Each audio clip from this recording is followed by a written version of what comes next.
Welcome to Storytime with Sugar. Today we're reading The Idle Bear. What kind of bear are you? Asked Ted. I'm an idle bear. But don't you have a name like me? Yes, but my name is Teddy. All bears like us are called Teddy. Ted thought for a while, then said, Well, Teddy, I have been Ted forever. At least 50 years, I think. Me too, said Teddy. At least that long. We could be related, thought Ted and Teddy together. We are related, announced Ted, pretending he had known for ages. How can you tell, Ted? Challenged Teddy. How do you know? Oh, I just know everybody has relations, I think, especially where I come from, said Ted, beginning to wish it wasn't so. Where do you come from, Ted? From an idea, said Ted definitely. But ideas are not real. They are only made up, said Teddy. You have to come from somewhere real to have relatives. Not relatives, said Teddy, trying to hide his confusion. Ted remembered that everybody he had met had come up from up the street and said, I come from up the street. What street? Questioned Teddy. In desperation, Ted said, Up the street next to your street. What happens up the street? That depends, said Ted, now really confused.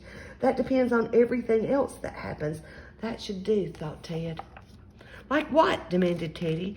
Ted tried to remember. When I was young, he began, I used to have a lot to do. I was important as a bear can be. Ted paused, then went on.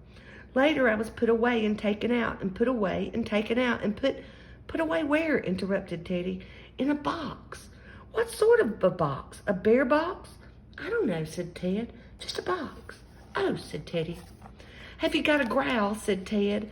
I used to have one, but it wore out, said Teddy. Mine still works, said Ted proudly. At least I think it does. Don't you know?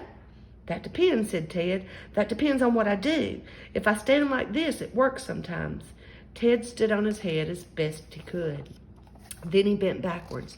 It's something to do with my tummy, but I've never seen it, Ted said, and stood on his head again. It's a very small growl, Ted, said Teddy. It's better than a worn-out growl, said Ted, feeling challenged again. It used to be very loud. I used to be full of growl when I was young up the street. I'm full of straw, announced Teddy. Ted ignored that. It sounded reasonable, and anyhow, he was probably full of straw too, if they were related. But then scarecrows and cushions are full of straw, and the thought of being related to a cushion annoyed him.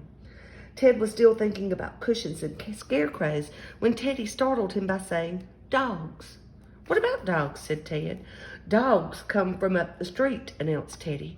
Ted thought, of course they do, and remembered Michael. He hadn't seen Michael for how long? It must be 40 years, thought Ted aloud. What? Said Teddy. It must be 40 years since I've seen Michael. I wonder where he is.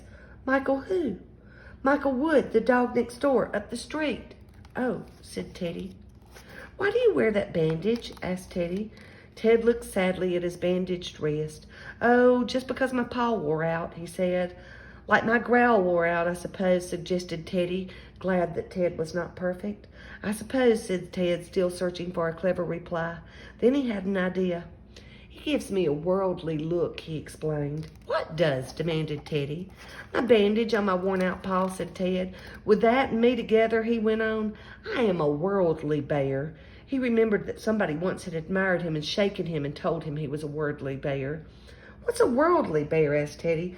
One that's worldly, said Ted wisely.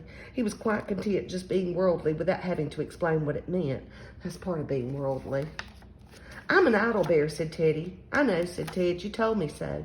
Don't you not want to know what an idol is? No, said Ted. My owner is an idol, said Teddy, ignoring Ted, so I'm an idol too. Ted wished he knew what an idol was, and he is still thinking about it.